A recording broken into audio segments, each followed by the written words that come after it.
Vamos a hablar hoy de la naturaleza de la crucifixión, ese título que está ahí, la naturaleza de la crucifixión. Nosotros veíamos a modo de repaso que la crucifixión era un plan trazado por Dios desde antes de la fundación del mundo. Aquella vez lo expliqué con lujos de detalles, por eso fue predicha por muchos profetas como Zacarías, David en el Salmo 22, Isaías 53, fantástico cómo lo explica ahí.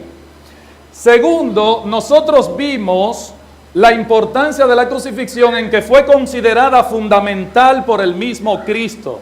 Por eso Él venía hablando a sus discípulos todo el tiempo, a lo largo de su ministerio, les decía: es necesario que el Hijo del Hombre vaya según está escrito de Él. Como Moisés levantó la serpiente en el desierto, es necesario que yo sea levantado. Ese levantado tipificaba la cruz, para que todo aquel que en Él cree no se pierda, mas tenga vida eterna. Siempre se lo dijo: es necesario que yo vaya a Jerusalén, padezca mucho de los principales sacerdotes, de los ancianos, de los escribas, me maten, pero yo resucitaré al tercer día. Pero esa palabra necesario, Cristo era enfático.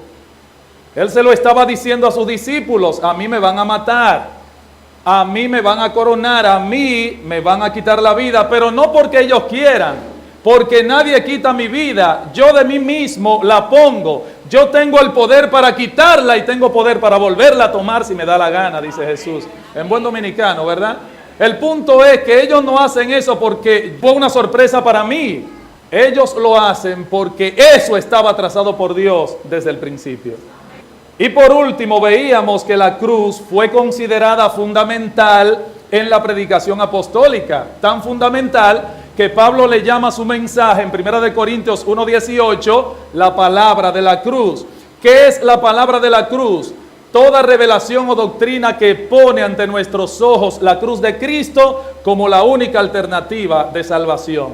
Eso es la palabra de la cruz. Y aprendíamos que el elemento de reconciliación que une a Dios con la humanidad es precisamente la cruz del Calvario. Ahora, en la mente del griego y de muchas personas, la cruz realmente era un penoso espectáculo. Un penoso espectáculo. Nuestro tema fue en aquella ocasión el incomprendido espectáculo de la cruz. Y sentíamos que al igual que la multitud que estaba rodeando la escena en ese momento, hoy día mucha gente está llena de ignorancia con respecto a la cruz. La cargan en el cuello como si fuera un fetiche o un azabache o un detente africano para que los espíritus no vengan. Pasan por los cementerios y por algunas iglesias y con una cámara supersticiosa y tonta hacen una señal: no vaya a ser que me pase algo con los muertos. Y algunos homosexuales degenerados las cargan colgadas en sus inmundas orejitas para dar a entender a la gente si ellos son varones o hembras dentro de su rasgo de depravación. No se entiende la cruz del Señor, hermanos, no se entiende. ¿Por qué? Porque hay mucha ignorancia con respecto a eso. Y vamos a continuar viendo hoy a ese Cordero de Dios que hizo satisfecha la justicia divina. Vamos a ver dos cosas. Primero, la cruz. La cruz era la única provisión de Dios para nuestra justificación. La cruz era la única provisión de Dios para que nosotros fuésemos justificados. Y esto es importante que usted lo guarde ahí en su disco duro mental. Era necesario que Cristo muriera en una cruz.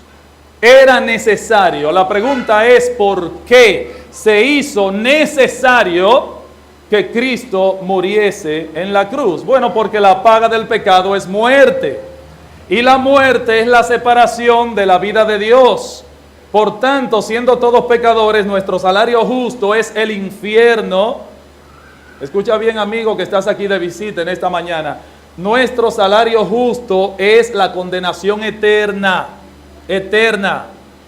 ¿Y cómo somos librados de eso? Bueno, alguien tenía que pagar con su vida lo que yo no podía pagar. Alguien tenía que hacer satisfecha la justicia divina. Por eso la muerte de Cristo era necesaria. Dice Pedro, lo pueden buscar, 1 de Pedro 3:19. 1 de Pedro 3:19. Dice, porque también Cristo padeció una sola vez por los pecados, el justo por los injustos, o en lugar de los injustos, para llevarnos a Dios. Si yo le hago la siguiente pregunta a usted, ¿qué usted respondería? ¿Cómo puede un Dios justo, sin dejar de ser justo, declarar como justo a un injusto? ¿Cómo? ¿Cómo puede un Dios justo, sin dejar de ser justo, declarar como justo a un injusto? Bueno, Pedro, sabiendo que la paga del pecado es la muerte, nos dice aquí que el justo, es decir, Cristo, muere por los injustos, usted y yo, ¿para qué? Para llevarnos a Dios.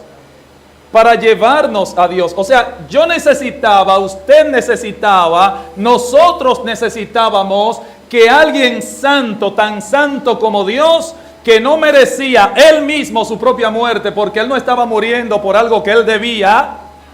Yo necesitaba que alguien tan santo como él muriera por mí, que muriera en mi lugar, que se pusiera como propiciación por mí. ¿Y qué pasa? Que en la muerte de Cristo yo tengo un sustituto. Así como aquellos animales sustituían al culpable, pagando la culpa de manera simbólica cuando eran puestas las manos encima del animal, como traspasando la culpa, y era muerto en lugar del transgresor que debía morir. De igual manera, Cristo murió por el pecado de su pueblo. Y eso es grande, hermano. Mientras cantábamos hace poco, a veces nosotros cantamos, hermano, mire, por eso es que los himnos tienen que tener una letra, un contenido teológico claro. Pero nosotros debemos emplear todo nuestro entendimiento para comprender lo que estamos cantando. En aquella cruz, Él murió por mí. Hermano, eso es grande. Esa declaración no es cualquier cosa. Y uno a veces la canta quizá por rutina, quizá su mente está en otro lugar, está repitiendo la letra. Pero hermano, estamos entendiendo realmente que Cristo pagó por mí. ¿Hasta qué punto estamos comprendiendo y discerniendo esa muerte de Cristo? Yo necesitaba que uno sin pecado muriera no por sí mismo, sino por mí. Y Jesucristo murió en una cruz. Pregunta, ¿era necesaria la muerte de Cristo? Por supuesto que sí. Ahora, hay una pregunta más profunda que yo quiero responder hoy. ¿Era necesario que fuera en una cruz? La respuesta es sí. Ahora, ¿por qué? ¿Qué es lo que yo quiero explicar en este día? ¿Era necesaria la muerte de Cristo? Obviamente sí. Ahora, ¿tenía que ser de cruz? Él pudo haber muerto traspasado a espada, o despeñado, o ahorcado, o con cualquier otro tipo de muerte, pero ¿por qué en una cruz? Ustedes recuerdan que la vez pasada yo les decía a ustedes que en la mente del griego, la cruz, la palabra de la cruz era idiotez, que eso es lo que significa locura, idiotez. ¿Cómo va a ser que por yo clavar a un hombre en 2 pedazos de madera, yo sea salvo por eso, yo tenga que ir al cielo por eso? O sea, no tiene sentido. ¿Por qué? Porque la filosofía de los griegos era muy profunda y muy lógica. Aparte de eso, los griegos tenían un serio problema que chocaba con la muerte de cruz. ¿En qué sentido? Bueno, los griegos eran enfermos amando la belleza, lo estético, la belleza. Eso se refleja en sus esculturas. Las esculturas griegas, cuando yo la analizaba, yo veo que eran cuerpos perfectos, caras perfectas. Analiza una escultura de los griegos, por ejemplo, usted analiza el discóbolo de Mirón, todos los músculos colocados perfectamente donde van. Usted analiza, por ejemplo, la Venus de Milo, una mujer tan perfecta en su escultura que tiene hasta cuadritos en la barriga, increíble, una mujer con cuadritos, o sea, y tú dices, pero increíble. O el Dorifono de Poricleto, un peinado perfecto que ni en un salón una persona lo logra, con el mejor estilista del mundo. Es que los griegos eran fascinados con eso de la belleza. Son esculturas perfectas porque ellos amaban eso. Ellos amaban la belleza como pasión. Pero había algo que para ellos era importante: morir hermosamente. Oiga esto, morir hermosamente para los griegos. Eso era lo que muchas veces lo hacía deificar a alguien, una muerte hermosa. Miren aquí que yo tengo lo que describe Heródoto, aquel historiador griego, en una de sus narraciones. Él dice que hubo una vez un dramático encuentro entre Creso, rey de Lidia, y el filósofo y sabio de Atenas llamado Solón. Se encuentra Solón y se encuentra Creso. Creso era un hombre rodeado de palacios y riquezas. Y él le hace una pregunta a Solón y le dice: dime una cosa, Solón, sinceramente, ¿cuál es el hombre más dichoso que tú has conocido en toda tu vida? Y él está esperando que Solón diga tú, pero no le dijo eso. Dice: mira, yo conozco un ateniense que murió una vez por su patria, y le explicó la manera, etcétera. Y le dijo: esa muerte hermosa lo hace a él ser el más grande de todos los atenienses. Pues está bien, Solón, dime el segundo, ¿quién es? Bueno, dos atletas cuya madre estaba agonizando, muriendo, y ellos la montaron en una carreta y se fueron corriendo y corrieron hasta Atenas, kilómetros, y allí los dos murieron y salvaron la vida de su madre. O sea, esos dos atletas realmente tienen que estar inmortalizados. Y ya no le pregunto por el tercero. ¿Cuál es el punto aquí? Que los griegos exaltaban esa muerte hermosa. Y exaltaban ellos, por ejemplo, la muerte de Sócrates, el filósofo griego, que toma la cicuta con una tranquilidad increíble. La cicuta era una bebida venenosa para él ya morir. Sócrates muere hermosamente bebiendo la cicuta, y hay un momento en la historia que yo estuve mirando en que uno de sus discípulos, bueno, explota en llanto cuando ve a su maestro morir, y Sócrates, tranquilo, que era el que se estaba muriendo, entonces le dice el discípulo: maestro, yo no soporto a usted verlo morir inocente. Y él dice: ¿qué tú querías? ¿Verme morir como culpable a mí? No, yo tengo que morir, dice Sócrates, hermosamente, y me bebo mi cicuta tranquilo y muero. Gente que tuvieron muertes preciosas a juicio de los griegos, según ellos. Y meditando en las palabras de Solón, y meditando en la muerte de Sócrates y muchas otras muertes más que recoge la historia, uno se queda mirando el espectáculo de la cruz. ¿Y qué ve? A un hombre despreciado por los suyos, una muerte espantosa y cruel, un hombre sediento y burlado en su dignidad, tan burlado en su dignidad que le quitaron la ropa a Jesucristo. Como dice el profeta, no como lo pintan en esos cuadros, que a Cristo le quedó un mantico. No, a Cristo lo desnudaron en público. Le quitaron su ropa, una cosa ignominiosa. Lo desnudaron al Señor en público. Así está en las Escrituras. Repartieron entre sí mis vestidos y sobre mi ropa, no exceptuando el mantico que le pone la tradición, en mi ropa echaron suerte. La cabeza hincada con coronas de espinas, sangrando. Y a los lados, ¿qué había? Dos ladrones, como si el del medio fuese un ladrón más. Tenemos en la muerte de Cristo una muerte patética, fea y terrible.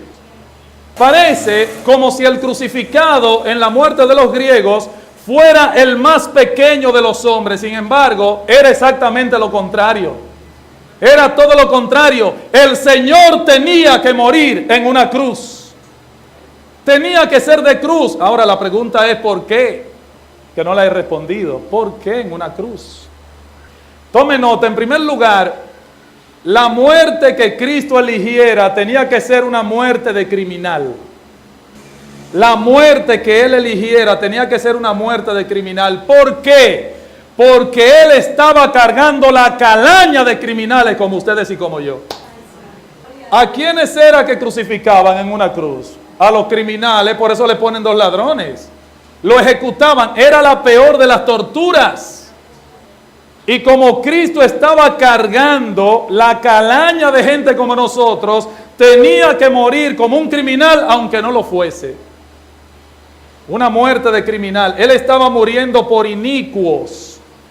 Y como un inicuo tenía que morir, aunque no lo fuera. Y hermano, ¿qué más inicuo que morir en una cruz con 2 ladrones al lado? ¿Qué muerte más inicua que esa? Segundo, ¿por qué en una cruz? Aparte de que tenía que ser una muerte de criminal, la que Cristo eligiera, tenía que ser de cruz porque había que sacarlo fuera del campamento, fuera de la ciudad. Vayan a Hebreos 13, 11 al 13 para que ustedes vean. La Biblia dice que debía ser fuera del campamento porque así morían los corderos. Ellos los sacrificaban fuera de la ciudad. Dice Hebreos 13, 11, dice, porque los cuerpos de aquellos animales cuya sangre a causa del pecado es introducida en el santuario por el sumo sacerdote, son quemados fuera del campamento, por lo cual también Jesús, para santificar al pueblo mediante su propia sangre, padeció fuera de la puerta. Salgamos pues a él fuera del campamento, llevando su vituperio. Entonces tenía que ser una muerte que lo hayan tenido que sacar fuera de la ciudad. Y así murió el Señor. Lo llevaron allá, a un lugar llamado Gólgota, y allá lo crucificaron. Tercero, la muerte que fuera no podía ser como la de Sócrates, no. Tenía que haber derramamiento de sangre.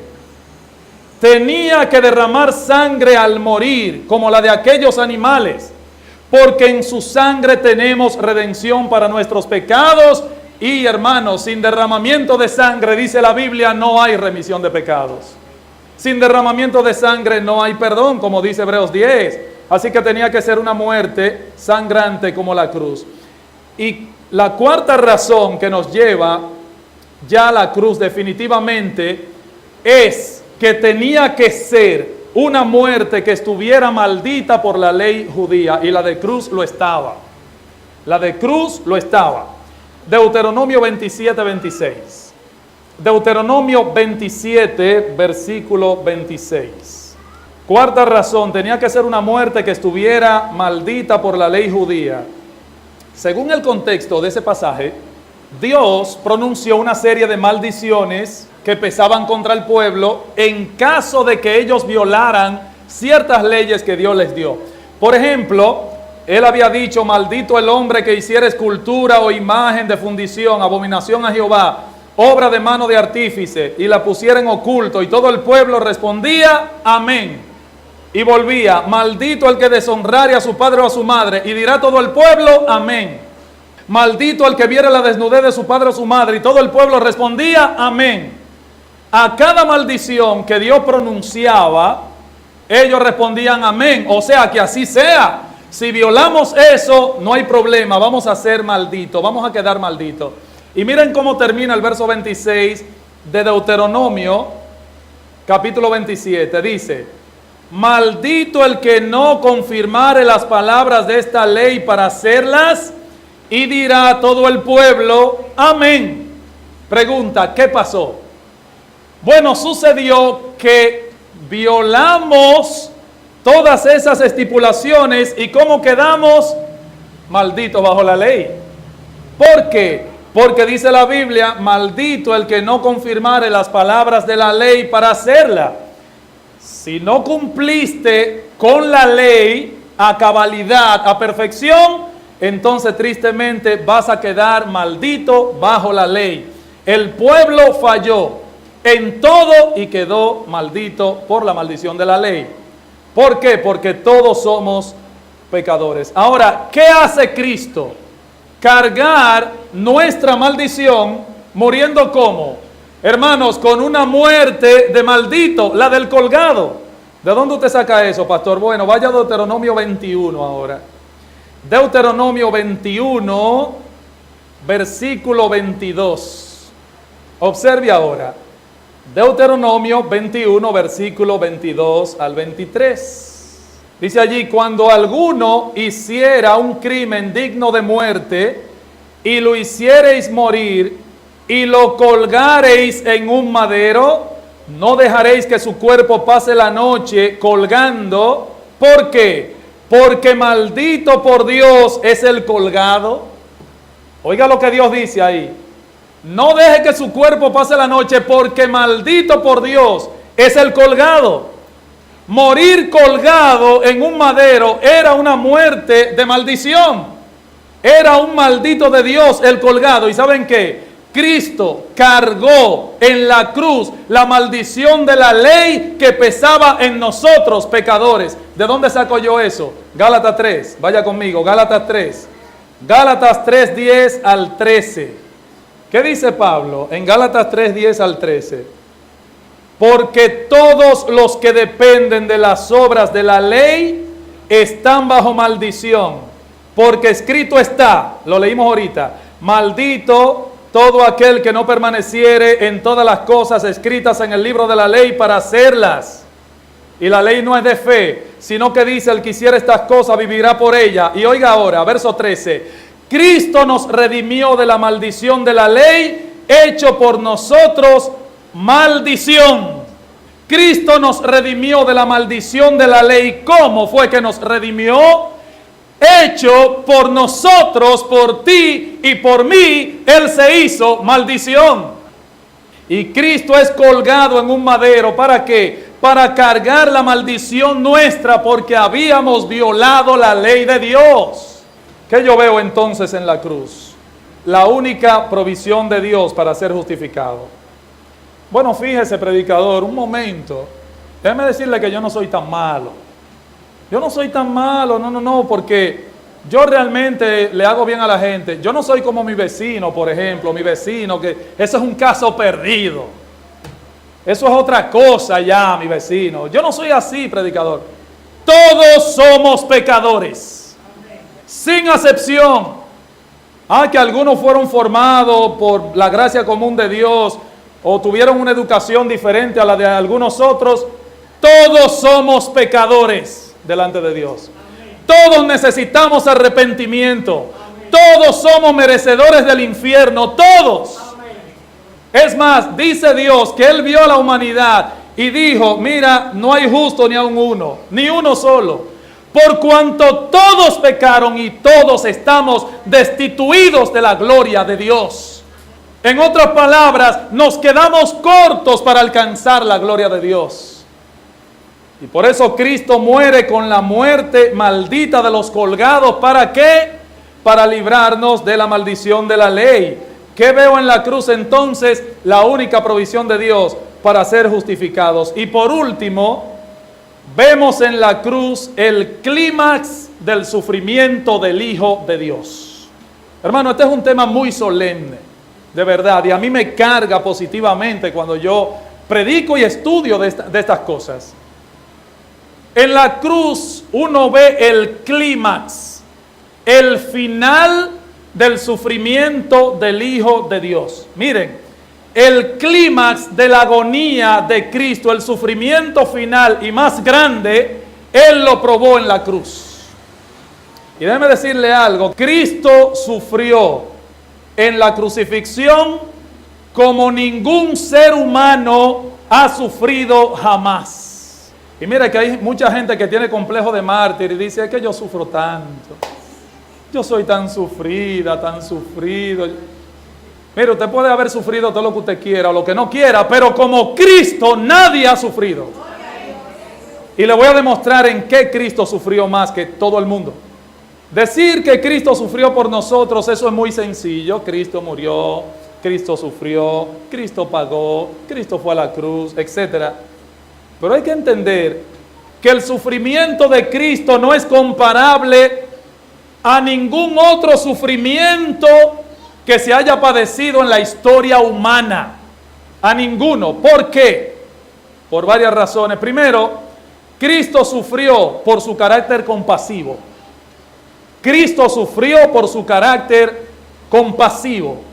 Cuando yo veo pasajes como Mateo 9:38, donde dice que Cristo miró a las multitudes, Él dice que las vio desamparadas y dispersas como ovejas que no tienen pastor. Dice que sintió compasión al ver las multitudes. Sintió compasión, no simplemente porque estaban enfermos, sino porque estaban desamparadas, estaban dispersas como ovejas que no tienen pastor. Y uno dice, wow, por eso era un siervo sufriente en su compasión. Pero no era como nosotros, que a veces quizá nos apenan ciertas cosas, aunque vivimos mucho más preocupados por lo que me falta desde el punto de vista material. Ay, porque solamente tengo 22 vestidos y 10 pares de zapatos y voy a caer en una depresión. No. La compasión de Cristo estaba desprovista de todo tipo de egoísmo y amor a sí mismo. De hecho, Filipenses dice palabras profundas. Pablo a los Filipenses dice que él se despojó a sí mismo tomando forma de esclavo. Y dice que haciéndose semejante a los hombres, se humilló hasta la muerte y muerte de cruz. Lo destaca. O sea, es como que Pablo dijera, él se identificó con una raza caída, pecadora, una raza de malhechores, de hacedores de males. Y dice que se humilló de tal manera y se hizo obediente hasta la muerte. Y para que no sea cualquier tipo de muerte, tomó la peor de las muertes, la muerte de cruz. Esa es la idea. Digo, Pablo destaca, fue de cruz. Él pudo haber dicho, y murió. No. Tomó la muerte de cruz, la peor de las torturas. Y dice que no estimó ser igual a Dios como cosa a que aferrarse. Miren, hermanos, solamente el hecho de Cristo haberse hecho hombre, el hecho de Cristo venir aquí a la tierra ya era un acto de humillación. Él podía no haber muerto, pero el hecho de identificarse, de condescender con esta raza caída, ya representaba en sí mismo un acto de humillación para él. Y hermano, ¿por qué yo digo que Cristo sufrió por su carácter compasivo? Porque aún en los momentos donde él acusó a los religiosos de su época, a los escribas y fariseos, a quienes le llamó víboras, raza de víboras, serpiente, hipócritas, ¿cómo escaparéis de la condenación del infierno? Aún acusándolos a ellos, óyeme, él no lo hacía con ese gusto que nosotros sentimos cuando le decimos a la gente impío. Él no lo hacía con esa actitud. Cristo le dijo a los fariseos, ¡ay de vosotros, escribas y fariseos hipócritas! ¿Cómo escaparéis de la condenación del infierno? Créanme, Cristo le decía esas arengas a estos hombres con un espíritu compasivo. ¿Cómo yo lo sé? ¿De dónde saco yo esto? Mateo 23, al final. Mateo 23 es el capítulo más duro que yo encuentro en la Biblia. Hay muchos ayes ahí. Ay de vosotros, escriba. Ay de ustedes. ¿Cómo escaparéis? Y al final del capítulo, ¿cómo termina? Jerusalén, Jerusalén, que matas a los profetas y apedreas a los que te son enviados. ¿Cuántas veces yo no quise juntarte como las gallinas? La gallina junta sus polluelos debajo de sus alas y tú no quisiste, Jerusalén. Un espíritu compasivo. Acaba de acusar a escribas y fariseos. Acaba de hablarles como ningún otro hombre le había hablado, pero con el corazón en la mano. Dice que se paró sobre la ciudad y cuando la vio, lloró sobre ella de compasión. O sea, miren cómo se combinaba la rectitud en Cristo, que tenía lo que tenía que decir, decía lo que tenía que decir, pero al mismo tiempo no con ese gusto que nosotros lo decimos a veces, que queremos que la gente se vaya para el infierno. No, lo decía con un espíritu compasivo. Y por eso yo digo hoy que Cristo sufrió por su carácter compasivo, pero no solamente eso. Cristo sufrió por su carácter santo, por su carácter santo. Nacido santo y sin pecado, sufre la miseria al ver a una humanidad pecadora y culpable. La indiferencia de la gente, el rechazo de sus hermanos, el rechazo de los religiosos de su tiempo, la acusación de que era hijo de Belcebú. Mis hermanos, Cristo, que era y es perfectamente santo, todo eso lo sufría. Cristo sufrió por su carácter santo. Él sufría el pecado, todo tipo de pecado. Tercero, Cristo sufrió, y eso sí es grande, hermano, Cristo sufrió el desprecio de lo que más amó. Cristo sufrió el desprecio de lo que más amó. Los más cercanos a Cristo lo despreciaron. Vino a los judíos y Juan dice con pena, los suyos no le recibieron. Sus hermanos de carne, hijos de María, lo rechazaron. Lo echaron de Gadara varias veces, lo llamaron loco. ¿Quién fue el traidor? Uno de los 12. Aún el hombre de mi paz, el que de mi pan comía, fue el que alzó contra mí su calcañar. Fue traicionado. Pedro, que prometió y lo amaba muchísimo a Cristo, y era sincero con Cristo, y le dijo, Señor, yo estoy dispuesto a ir contigo hasta la muerte. Juró con maldición que no conocía a Cristo, y lo negó 3 veces. Cristo sufrió el desprecio de lo que más amó, traicionado por sus amigos.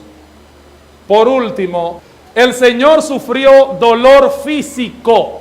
Y para probar esto, 2 ejemplos son suficientes: la flagelación de Pilato y la crucifixión. Miren, hermanos, esa flagelación de Poncio Pilato, a mi juicio, fue un acto cruel de parte de este hombre. ¿Por qué?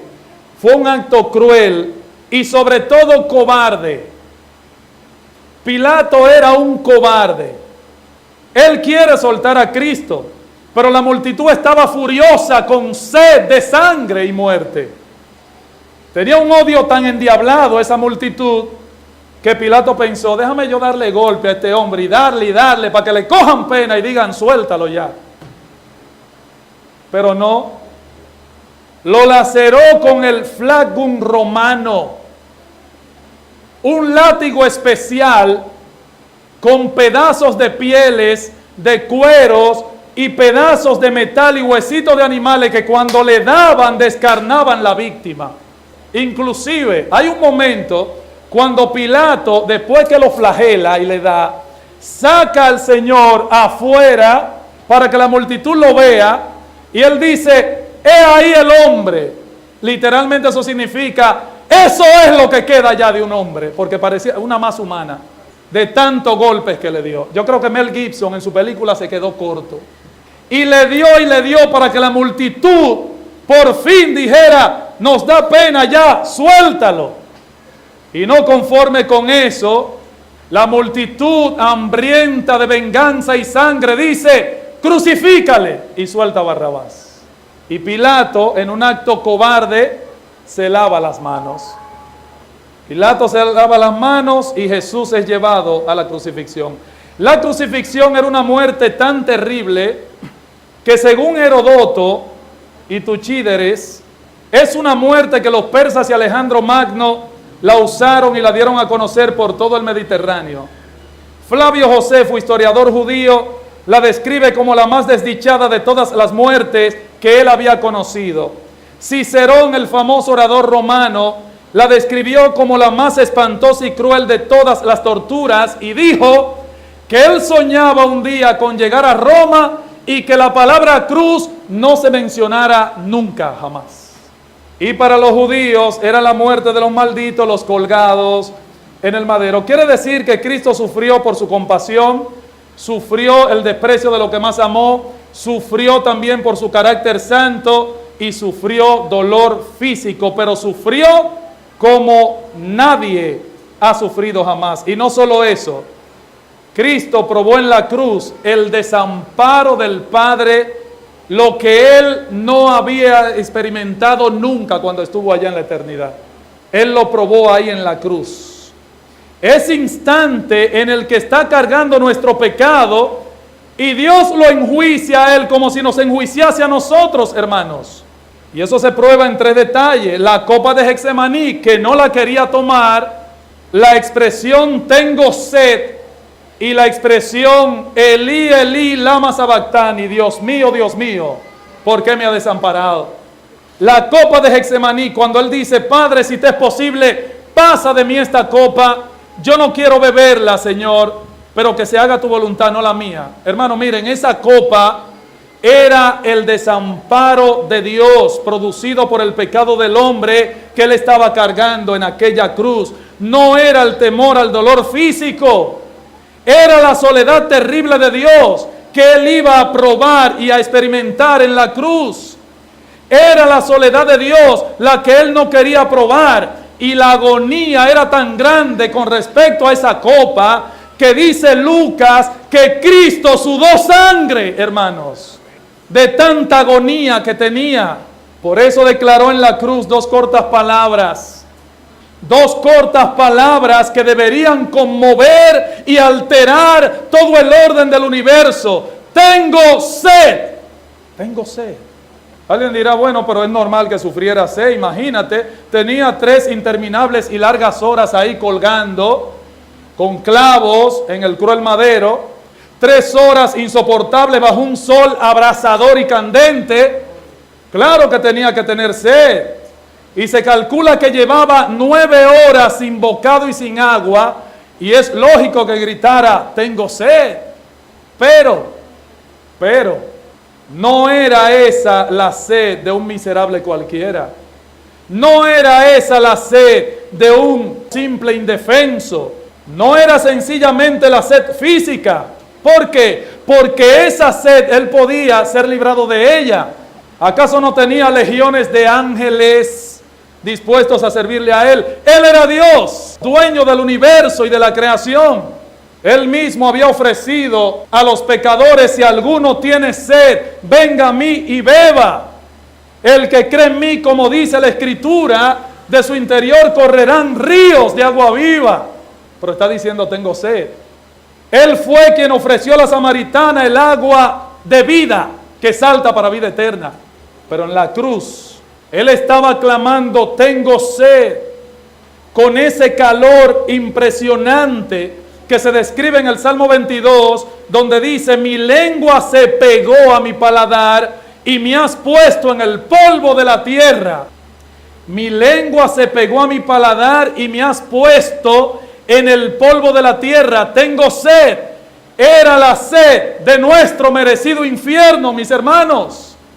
Era la sed de aquel rico inicuo, aquel lleno de avaricia, enfermo, que estando en tormentos, en Lucas 16, dijo, Padre Abraham, ay Padre Abraham, manda a Lázaro para que moje la punta de su dedo en agua y refresque mi lengua, porque estoy atormentado en esta llama.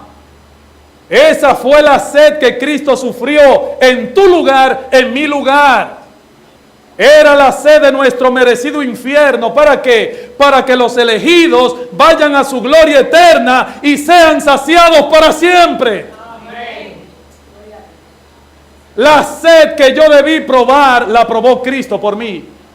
Él gustó el infierno en mi lugar. Él probó lo que no había conocido nunca, el desamparo de su Padre. De hecho, ese ¿por qué me has desamparado? No es por qué. La palabra griega es eisti. ¿Para qué me has desamparado? Esa es la idea. No es porque, es para qué me has desamparado. Él probó lo que no había conocido nunca. Ese desamparo de Dios cuando gritó, Dios mío, ¿por qué, para qué me has desamparado? Al que no conoció pecado, por nosotros Dios lo hizo pecado. ¿Para qué? Para que nosotros fuésemos hechos justicia de Dios en Él, por ese desamparo, por esa soledad. Óyeme bien, amigo que estás aquí, termino con esto.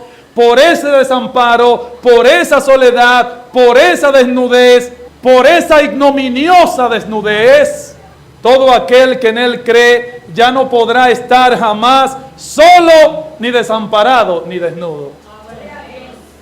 Mi amigo, hace más de 2000 años que Cristo murió en la cruz del Calvario. Muchos no entendieron ese drama, ese espectáculo. La multitud los sacerdotes, los soldados viendo un muerto más, las mujeres lamentando, el pueblo decepcionado porque no se bajó de la cruz y ellos querían que se bajara si era Dios. En medio de todo eso, de esos personajes, las mujeres beatas que lloraban y él le decía, no lloréis por mí, yo no soy un mártir, lloren por usted y por sus hijos, por mí no. La multitud que rodeaba, los soldados, el que clavó la lanza. Y en medio de todos esos personajillos, hubo uno a quien Dios le reveló ese día lo que estaba pasando ahí. El ladrón que le dijo al Señor, Señor, cuando en tu reino estés, acuérdate de mí. Y Cristo le dijo, de cierto te digo que hoy estarás conmigo en el paraíso. Mi amigo, tú puedes verte identificado en ese ladrón o en el otro ladrón, o en la multitud, o en los sacerdotes, o en los escribas, los religiosos, los fariseos, o en las mujeres beatas que creían que era un mártir. Pero mi amigo, te conviene en este día que tú te veas reflejado e identificado en ese ladrón a quien el Espíritu Santo le ayudó a comprender que Cristo era justo y que Él no estaba muriendo por lo que merecía, sino por Él mismo. Señor, cuando estés en tu reino, acuérdate de mí. Ese único personaje fue que entendió el drama. Y hoy está disfrutando en la presencia de Dios lo que todos esos ignorantes no están disfrutando quizás. ¿Con quién te identificas tú? ¿Te identificas tú con la multitud? ¿Te identificas tú con los religiosos, con los fariseos, con los ignorantes, con aquellos que esperaban que Él se bajara? ¿O te identificas tú con ese que sí comprendió que Cristo era inocente y que estaba pagando el pecado de sus elegidos? Que Dios tenga misericordia de ti y que en este día tú puedas venir a Él en arrepentimiento y fe, que puedas abrirle tu corazón y que puedas entender por primera vez en tu vida